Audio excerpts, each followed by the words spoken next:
applied. Mr. Barrett for 5 minutes. Go ahead. On December 6th, Chair, I gave notice of a motion that I'm going to move now, and that's that the committee undertake a review of the data privacy and contracting policies employed by Export Development Canada during the implementation of the Canada Emergency Business Account Program, that the committee report its findings and recommendations to the House, and the committee invite the following witnesses to testify. A. Accenture CEO Julie Sweet and officials. B. EDC CEO Mareed Lavery and officials, and C. Auditor General of Canada Karen Hogan. Okay, thank you, Mr. Barrett. The motion is in order. Okay?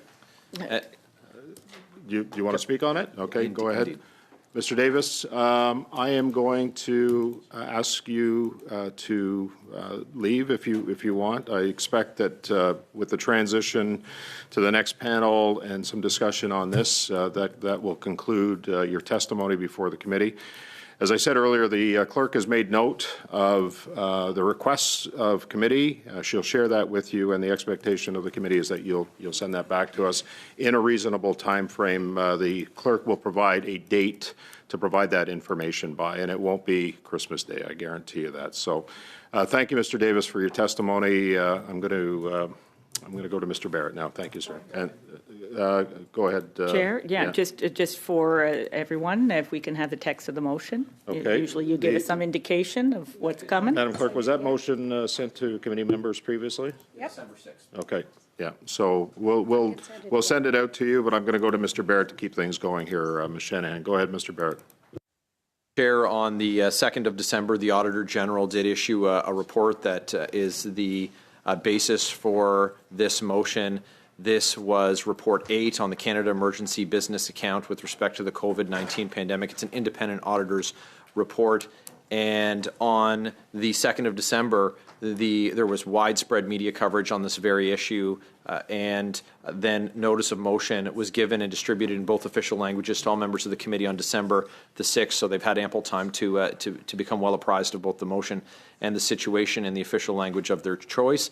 The Auditor General's reports, of course, are available in both English and French in their complete format online, and were available in printed format in advance of their tabling in the House in an embargoed form for all members. So, to the issue, Canada's Auditor General found that Export Development Canada gave $313 million in sole source contracts to administer loans. Now, the government selected EDC to administer this emergency loan program, and then EDC turned around and said, we don't have the capacity to do that, so we're going to outsource it. And they outsourced hundreds of millions of dollars in taxpayer contracts, and some of the details of these contracts are incredibly concerning. Now, they were paying 14 hours per day to Accenture and for their call center work, and the call center is only open for 9 hours a day. The hourly per person rate ranged between $60 per person per hour and $750 per person per hour. Now, equally concerning is that Accenture outsourced some of the work to a Brazilian subsidiary. So these folks who were receiving these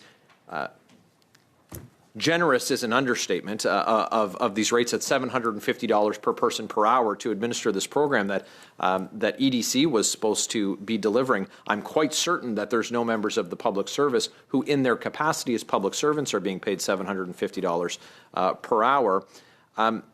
We have a massive conflict of interest here, and I'll offer in concluding my brief remarks a quote from Karen Hogan, who is the Auditor General, and Auditor General Hogan said, quote, "Not managing that conflict of interest, in my mind, was unacceptable," end quote. And I couldn't agree more with the Auditor General. So this, of course, when we're dealing with Canadians' personal information, when we're dealing with Government of Canada programs, and when we're dealing with the type of conflict of interest that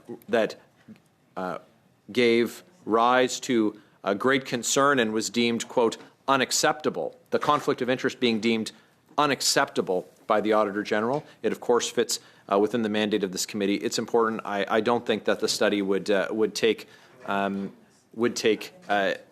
many, many meetings, but the mandate of this committee is dealing with those conflicts of interest. And so while other committees can do what other committees do, this committee should do what only it can do. And that's why I've put this motion forward today.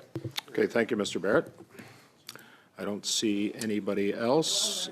Well, you were on a point of order, Ms. Shanahan. But I had put my hand up before. Okay, that's fine. and I saw Mr. Drouin first, and then I'll go to Shanahan after that. Very good. Go ahead, Mr. Looking at the screen? Yep, I see. Actually, you know what? Sorry, Mr. Green, but in the backdrop, I was wondering whether your hand was up. In the backdrop, it's kind of contrasted against something red. It makes it difficult to see. So I'm going to go to Mr. Green first, and then I'm going to go to Mr. Drouin, because I was wondering whether he had his hand up. I couldn't tell. So, but he did. Yeah, Okay, just go ahead. thank Sorry. you very much. Just simple questions on the motion. There's no timeline for this, and I want to make it abundantly clear for this committee that I do not intend to be called back on some kind of surreptitious prerogative of the chair or on some 106. This is an important issue. I would agree, and I think this is one that deserves our full attention when we return, when the House is sitting. And so I want to be very clear about that and ask for you, Mr. Chair, if that is the intention of this motion, or is this something that they're looking to revive in the early weeks of January because there's a slow media cycle or something like that? Question on that, Mr. Green, or? That's a question. That's an honest question through you to the mover of the motion, because they did not provide a date to say when we return to the regular sitting of the House. Right now, it's just open, and I wouldn't want to be in a situation where we're called back from our constituents and our families. Yeah. So the other issue here is it doesn't define the number of meetings as well, Mr. Green. I made note of that as well. So I'm going to go. Just do you want to respond to that quickly? Go ahead. We would, of course, just be comfortable with an understanding in place of an amendment that the committee is operating with the understanding, the chair is charged with the understanding that for the purposes of this motion, that it be dealt with following the resumption of the House in the last week of January. So that's if the motion passes, I think that we can all have share that understanding without it being explicit. Okay. With respect to the number of meetings, I think it could be few. The amount of witnesses that are there, probably no more than 2, right? No, we have no objection. Okay, so unfortunately, I'm going to need an amendment for that, unless there's unanimous consent on the part of the committee to adopt that no more than up to 2 meetings, or no more than 2 meetings be granted on this. Okay, that way we have some clarity on it. Agreed? Well, we don't yet. I'm just asking. Okay. There's nothing in this motion that says how many meetings. So I'm gonna ask for clarity and say that no more than 2 meetings be deemed for this particular motion. So. Chair, maybe you want to hear from everybody else before we entertain how many meetings we want to have. And yeah, we can do that. Still not sure. Okay, so for the sake of clarity. Okay. I'm going to need somebody to tell me how many meetings they want on this, okay? So that my suggestion was that in advance of hearing from people, and now, so I'll leave it at that, but I'm going to go to Mr. Drouin. Go ahead, Mr. Drouin. Je salue les efforts de mon... Well, Mr. Barrett brought up this question of the Canada Emergency Business Account, because at the Public Accounts Committee, they are already doing a study on that, and we've been trying to do such a study at the Public Accounts Committee, and Conservatives have been filibustering. They don't even want to hear from witnesses. We had the Auditor General of Canada before us yesterday, and other witnesses, and Conservatives did filibustering. So before voting on this motion, could we please invite Mr. Barrett to talk to Mr. Perkins and Mr. Genuis and Mr. Cooper sometimes, who participates in those meetings, to maybe talk to his colleagues, because I am for efficiency and effectiveness of parliamentary committees. So if the Ethics Committee is going to do this study on public accounts, on the emergency business account,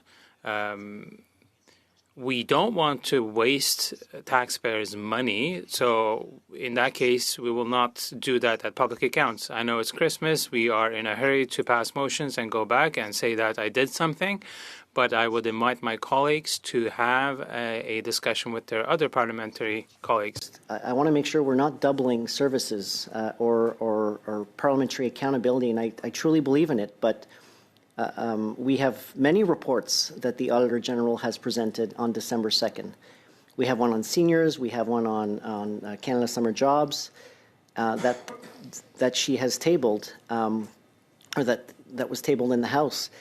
But let's make sure that our parliamentary committees function in a way that is efficient and it gets to the bottom of the issues, and that we're not stuck like SDTC doing something at Industry Canada, and at the same time we're doing the same studies, and it's the same members asking the same questions at both committees, and same witnesses. So I enjoy this idea, and I'm not a regular member at Ethics, but we're getting into doubling of services, and I'm sure that Conservatives would agree that this is not an efficient use of taxpayers' dollars when public accounts, unless they can convince their folks at public accounts that we'll let Ethics do this particular study, and public accounts will focus on other reports of the Auditor General, and then that way I will be satisfied in terms of the way it's functioning. And I'm sure my honourable member, as they want to form government, they would have already had these conversations with their colleagues to ensure greater efficiency of taxpayer dollars, the way it's spent, because we too spend dollars, and it's important that we show taxpayers respect. Okay, thank you, Mr. Drouin. I mean, we're obligated to deal with the motion that's in front of us. The motion is in order. It deals with data privacy and the potential of, well, we don't know. We'll certainly find out if the motion is adopted by having these witnesses in, but I see it as separate and distinct from what other committees are dealing with right now. This is a data privacy motion, and it's well within the mandate of this committee. So go ahead, Ms. Shanahan, please. Well, thank you, Chair. And, you know, I'm sorry that I didn't have the motion right handy. I've got a folder here, as you can see, with all the motions that have been presented in this committee. I do try to keep track. It is not easy to do so. So we can dispense with those ones, I suppose, for now, or keep them for a later date, or maybe they'll be revived. I don't know if anyone has any way, because it's just getting heavier and heavier, and that's not good for my back, I can tell you that. And sorry, I am old school. I do like paper, and it allows me to be able to read and analyze and take notes and so on. So, of course, I listened with great interest to my colleague of public accounts, and yeah, I think that there is something to be said here, because this is a topic that has come up on many an occasion, even in this committee, that we shouldn't be duplicating work. You know, there's by all accounts only limited time left to our mandate here, to the 44th Parliament, and we should make the best use of it. There's many issues that we need to be discussing. There's, I would think, and I'd like to have an update on that, Chair, reports perhaps that have been left unfinished, you know, work that needs to be continued. Other motions, apparently, that other members are interested in pursuing. So, you know, I appreciate the offer of limiting this study to 2 meetings, but how about 0 meetings, and let public accounts do its work? And indeed, while talking about letting somebody do their work, it has often been my observation that this committee attempts to do the work of our independent commissioners of Parliament, namely the Conflict of Interest and Ethics Commissioner, not to mention other commissioners from time to time, but chiefly the Conflict of Interest and Ethics Commissioner, where we try to sort of get ahead of where he is if there is an issue, and I'm sure that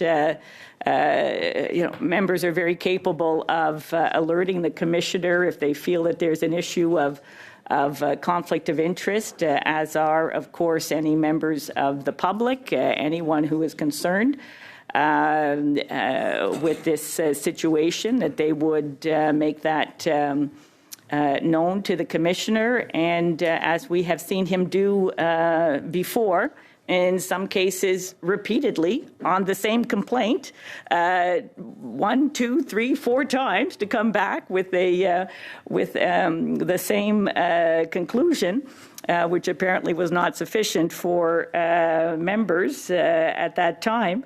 But still consistent with the role of an independent agent, officer of Parliament, that they do their work, they do their investigation, and they make a report.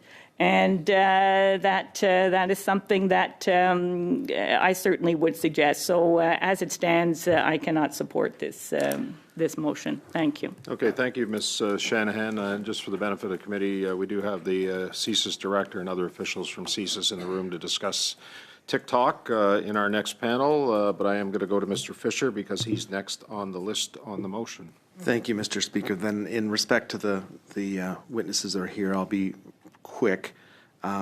This is being studied at another committee. I agree, it could be the purview of this committee. 2 meetings already have happened at public accounts. I've heard members of this committee state fairly emphatically that they don't support duplication, studying the same thing at 2 different committees. We'll see how they vote on this, but I'm not going to support this at the moment. That doesn't mean I wouldn't support it down the road, maybe post-public accounts study, but at this point I'd say I'd vote against this today, and we would get our witnesses in. Go ahead, Mr. Housefather. You have the floor on the motion. Thank you, Mr. Chair. I will also be brief. I have looked at the first of all, I have to say I disagree with my dear colleague, Ms. Shanahan, a little bit, because I do believe very strongly in oversight by committees of the work of the Auditor General and everybody else. Like, I believe that is the role of parliamentarians, so I have no issue with that. My issue is I've looked at this report and I've looked at the summary of the report, and there's not one thing about privacy that's even included in the summary of the report. This is a report about financial controls and contracts, which is not the purview of ethics. It is the purview of public accounts, or OGO. And so I don't understand why this is being brought to ethics when I've looked just through the summary. Privacy is not even mentioned as one topic in the entire summary of the report. So for me, that really is the issue. It's not, if it's already being looked at public accounts, which I understand it is, and the focus is not privacy, then I really don't think it's the purview of the committee, although I think it would be fascinating to look at the contracting policies employed by EDC, which is part of this motion, but I just don't think it's the role of ethics. Thank you, Mr. Chair. Okay. Thank you, Mr. Housefather. I have nobody else on my list, so I'm going to ask, and I suspect I know the answer, whether we have unanimous consent on this motion. We're going to ask for a recorded division, and go ahead, Madam Clerk, on the motion. The vote is on the motion moved by Mr. Barrett. Mr. Baines? No. Mr. Fisher? So my friend. Mr. Housefather? Contre. Monsieur Drouin? Contre. Ms. Shanahan? No. Mr. Barrett? Yes. Mr. Melillo? Yes. Mr. Cooper? Yes. Monsieur Villemur? En faveur. Mr. Green? Yes. Yeas 5, nays 5. Okay, I vote yes. Yeas 6, nays 5. Okay, so the motion passes. I am going to suspend for a couple of minutes until we get the next panel in line here. Meeting suspended for a couple of minutes.